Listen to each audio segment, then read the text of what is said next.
அஸ்ஸலாமு அலைக்கும் friends, welcome to my channel. இன்றைக்கி நம்ம சேனலில் என்ன பார்க்க போகிறோன்னா, எங்கள் வீட்டில் இன்றைக்கி பிரிஞ்சி ஆர்டர் எடுத்திருக்காங்க.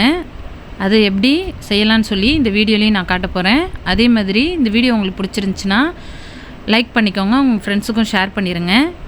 உங்களுக்கு ஆர்டர் கொடுக்கணும் அப்படின்னா நான் டிஸ்கிரிப்ஷனில் கான்டாக்ட் நம்பர் கொடுக்குறேன்.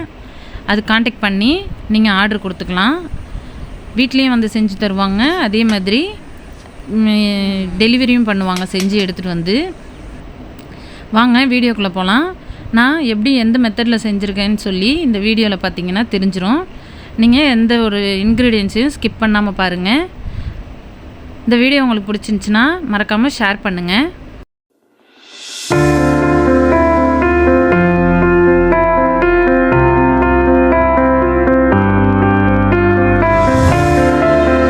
பிஸ்மில்லா.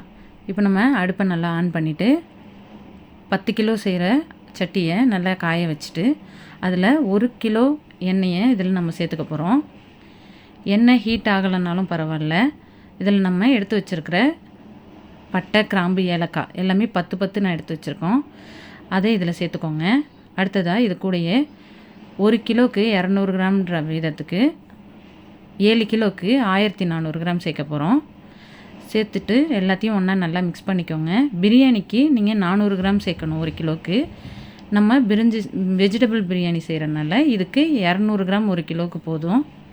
அடுத்ததாக பச்சை மிளகாய், அது ஒரு 20 சேர்த்துருக்கோம். காரத்துக்கு ஏற்ற மாதிரி தான் இந்த அளவு எல்லாமே. நீங்கள் இதே அளவு போட்டிங்கன்னா சரியான அளவாக தான் இருக்கும். காரமும் கரெக்டாக இருக்கும். பாருங்கள், வெங்காயத்தோட நிறமும் பச்சை மிளகாயோட நிறமும் மாறிடுச்சு. இப்போது இதை நல்லா எல்லாத்தையும் மிக்ஸ் பண்ணிவிட்டு இதில் இஞ்சி பூண்டு விழுது நம்ம சேர்க்க போகிறோம். இஞ்சி பார்த்திங்கன்னா 350 கிராம், பூண்டு 175 கிராம். இதை நம்ம தனித்தனியாக அரைச்சி சரியான அளவில் சேர்க்கணும். அப்போ தான் நல்ல ஒரு வாசனை வரும், நல்ல மணமும் கிடைக்கும், நல்ல சுவையும் இருக்கும். இது எண்ணெயிலேயே நம்ம நல்லா சுருள வதக்கணும். அப்போ தான் பச்சை ஸ்மெல்லாம் போய் அந்த ஒரு மணமான கன்சிஸ்டன்சி நம்மளுக்கு கிடைக்கும்.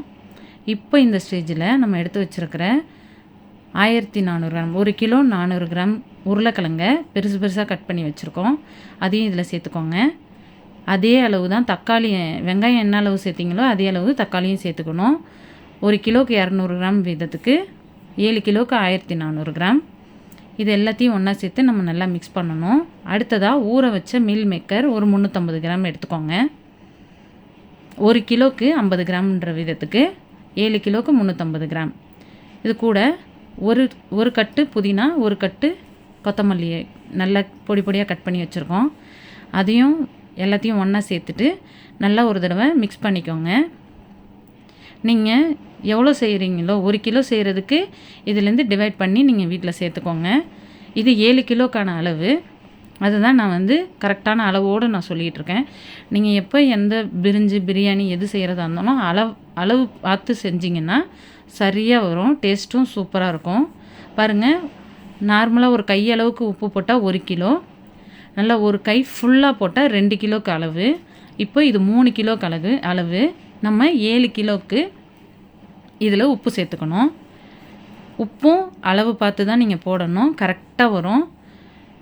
எந்தெந்த அளவோடு நீங்கள் சேர்க்குறீங்களோ அந்தந்த அளவுக்கு நீங்கள் சுவையும் கிடைக்கும். இப்போது சக்தி மசாலா தனி மிளகாத்தூள் எடுத்துருக்கோம். அது ஒரு 30 கிராம் அளவுக்கு நீங்கள் சேர்த்துக்கோங்க. இது 50 கிராம் பேக்கெட்டு. நம்ம 30 கிராம் தான் இதில் சேர்க்க போகிறோம். ஏன்னா பச்சை மிளகாலாம் சேர்த்துருக்கனால காரம் சரியாக இருக்கும், கரெக்டான அளவோடு இருக்கும். பாருங்கள், இது எல்லாத்தையும் ஒன்றா சேர்த்து ஃபஸ்ட்டு நம்ம மிக்ஸ் பண்ணிக்கணும். உப்பு, காரம் எல்லாத்தையும் ஒன்றா சேர்த்து நல்லா மிக்ஸ் பண்ணி நல்லா வேக விடணும் இந்த காய்கறிகளோட. அப்போ தான் உள்ளே அந்த மசாலாலாம் இறங்கி அந்த காய்கறிகளுக்கு நல்ல ஒரு சுவை கிடைக்கும். இதே அளவுலேயே உங்கள் வீட்டில் நீங்கள் ட்ரை பண்ணி பாருங்கள். நீங்கள் எந்த பொருளையும் அளவு கம்மியாக போட்டுறாதீங்க. இந்த அளவில் நீங்கள் செய்யும் போது சுவையும் நல்லா அருமையாக இருக்கும். பாருங்கள் எந்தளவுக்கு கலர் சேஞ்ச் ஆகிருக்குன்னு. எல்லா மசாலாவும் எல்லா காய்கறிகளோட ஒன்றா மிக்ஸ் ஆகிடுச்சு. இப்போ ஒரு தடவை இது எல்லாத்தையும் நல்லா மிக்ஸ் பண்ணிக்கோங்க. நல்லா மிக்ஸ் பண்ணிவிட்டு அடுப்பை ஸ்லோவில் வச்சுருங்க. ஸ்லோவில் வச்சுட்டு மிக்ஸ் பண்ணிக்கோங்க. அடுத்ததாக நம்ம பாஸ்மதி ரைஸில் செய்கிறனால 1 கிலோவுக்கு 1.25 கிலோ தண்ணி சரியான அளவாக இருக்கும். இப்போ எல்லா அளவோட நம்ம 7 கிலோவுக்கு தண்ணி இதில் சேர்த்துக்க போகிறோம். நம்ம இப்போ தண்ணி எல்லாத்தையும் நல்லா சேர்த்துட்டு நல்லா கொதி வரணும். நல்லா மலமலன்னு கொதிக்கணும். அடுப்பை நல்லா ஸ்பீடில் வச்சுக்கோங்க தண்ணி சேர்த்ததுக்கப்புறமா. அப்போ தான் குயிக்காக நம்மளுக்கு வேலை நடக்கும். இப்போ நான் சொன்ன அளவு எல்லாமே 7 கிலோக்கான அளவு. 1 கிலோவுக்கும் நான் சொல்லியிருக்கேன்.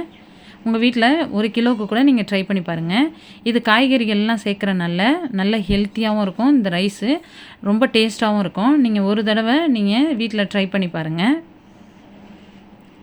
இப்போ இது எல்லாத்தையும் நல்லா மிக்ஸ் பண்ணணும். ஃபஸ்ட்டு தண்ணி ஊற்றிட்டு அப்படியே கொதிக்க விட்டுறக்கூடாது. நல்லா மிக்ஸ் பண்ணிவிட்டு இதை ஒரு மூடி போட்டு நம்ம கொதிக்க விட்டுறலாம். அடுத்ததாக பாஸ்மதி அரிசி நாங்கள் 7 கிலோ எடுத்திருக்கோம். அது பார்த்திங்கன்னா நல்லா க்ளீன் பண்ணி கழுவி தண்ணியெல்லாம் வடித்து நம்ம எடுத்து வச்சுருக்குறோம். இப்போ நல்லா கொதி வந்துருச்சு. பாருங்கள் எந்தளவுக்கு கொதிக்குதுன்னு சொல்லி. இப்போ இந்த ஸ்டேஜில் நல்லா மிக்ஸ் பண்ணிவிட்டு ஃபஸ்ட்டு காய்கறிகள் எல்லாத்தையும் நல்லா மிக்ஸ் பண்ணிவிட்டு நம்ம எடுத்து வச்சுருக்கிற அரிசியை இதில் கொட்டிடணும். பாருங்கள் நல்லா கொதிக்குது. இப்போ இந்த அரிசியை நம்ம ஃபுல்லாக கொட்டிட்டு அரிசி மேலே வந்து நிற்கணும். நம்ம கொட்டினதுக்கப்புறமா மொத்தமாக கொட்டினதுக்கப்புறமா தண்ணியில் முங்கிடக்கூடாது. மேலே அரிசி நிற்கணும். அதுதான் நம்மளுக்கு சரியான அளவு தண்ணி நம்ம சேர்த்துருக்கோன்ட்டு நம்மளுக்கு தெரியும். இல்லை முங்கிருச்சுன்னா தண்ணி எக்ஸ்ட்ரா ஆகிடுச்சின்னு அர்த்தம். இப்போது இதை நல்லா ஃபுல்லாக சைட்லேருந்து நம்ம கிளறி விடணும். நேராக உள்ளேருந்து கிளறக்கூடாது, சைட்லேருந்து கிளறி விடணும். இப்போ இது எல்லாத்தையும் ஒன்றா நல்லா மிக்ஸ் பண்ணதுக்கப்புறமா மூடி போட்டு நல்லா கொதி வந்துருச்சு. பாருங்கள் எந்தளவுக்கு மலமலன்னு கொதிக்குதுன்னு சொல்லி. இப்போ ஒரு தடவை இது எல்லாத்தையும் நம்ம கிளறிக்கலாம். அரிசி பாதி வேக்காடு வெந்திருக்கு. பாருங்கள் எந்தளவுக்கு கொதிக்குதுன்னு சொல்லி. இப்போ இதை நம்ம ஃபுல்லாக சிம்மில் வச்சிடணும் அடுப்பை. பாருங்கள் கொதியெல்லாம் நின்றும். ஃபுல்லாக சிம்மில் வச்சதுக்கப்புறமா நம்மளுக்கு அனல் பறக்குது. எவ்வளோ சூப்பராக அரிசியோட காய்கறிகளோடு சேர்ந்து வந்திருக்குன்னு பாருங்கள். இப்போ இது நல்லா பாதி வேக்காடு வெந்துருச்சு. இப்போ இதை ஒரு மூடி போட்டு வச்சுருங்க.